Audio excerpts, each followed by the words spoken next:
Welcome back to Tech Garage, presented by Advance Auto Parts. We're about 3/4 of the way through the Silverado Lowdown project. Now, a couple tips for you here. We're fortunate to be working under a lift, but if you're working on jack stands, this is a really good moment to go around to all four corners and make sure your vehicle remains very stable. You're also going to need a few additional jack stands to put under this axle housing when you relocate the leaf spring to the bottom side. You don't want this beast going anywhere you haven't planned. So I'm going to get this shock out. I've got some of my bolts loose. The good news is this isn't a terribly complex project, but you've got to have the right tools for the job, not just in terms of time, but in terms of your safety. An impact gun or two, John's going to show you why an air chisel will make a huge difference, a grinder, and of course a sledge. Now, we've already lowered the driver's side rear, and John's going to show you exactly all that we've done while I get started. Yeah, we've done a lot.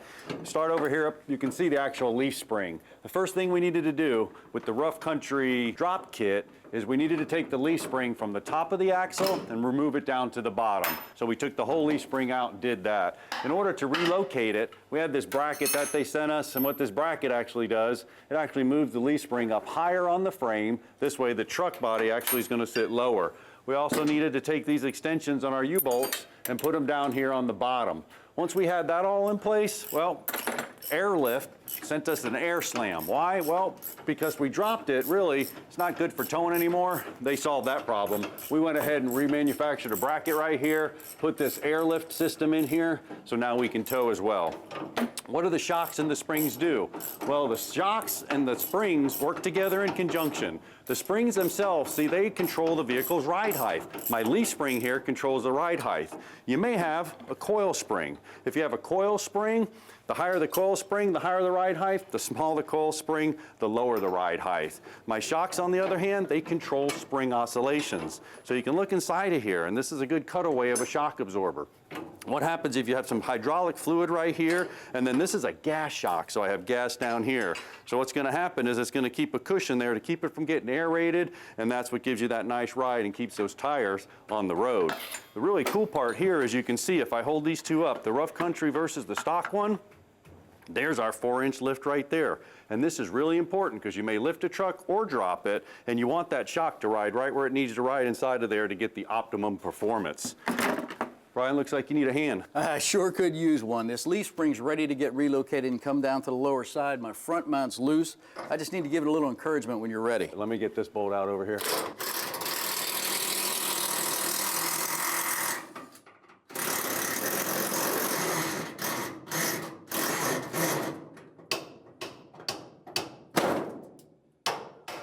Really important to have your axle supported at this stage of the game.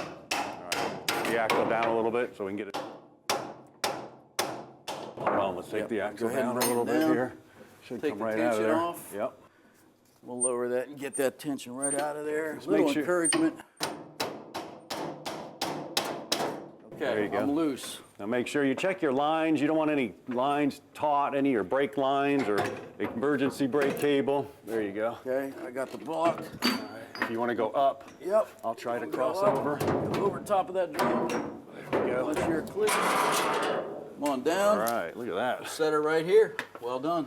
All right, that's awesome. Well, all that's left now is what we need to do is we need to go ahead and grind that off, then put that little snubber bumper up, because remember, we're taking the frame and moving it up, and then what I'll do is I'll start chiseling over here. So you go ahead and take a short break. We'll get this ground off and chiseled. We'll be right back with more Tech Garage right after this.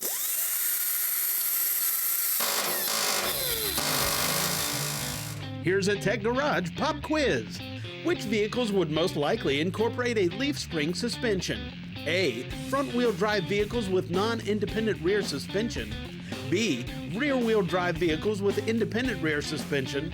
C. Front-wheel drive vehicles with independent rear suspension. Or D. Rear-wheel drive vehicles with non-independent rear suspension. The correct answer is D. Most rear-wheel drive vehicles with non-independent suspension use a leaf spring suspension system.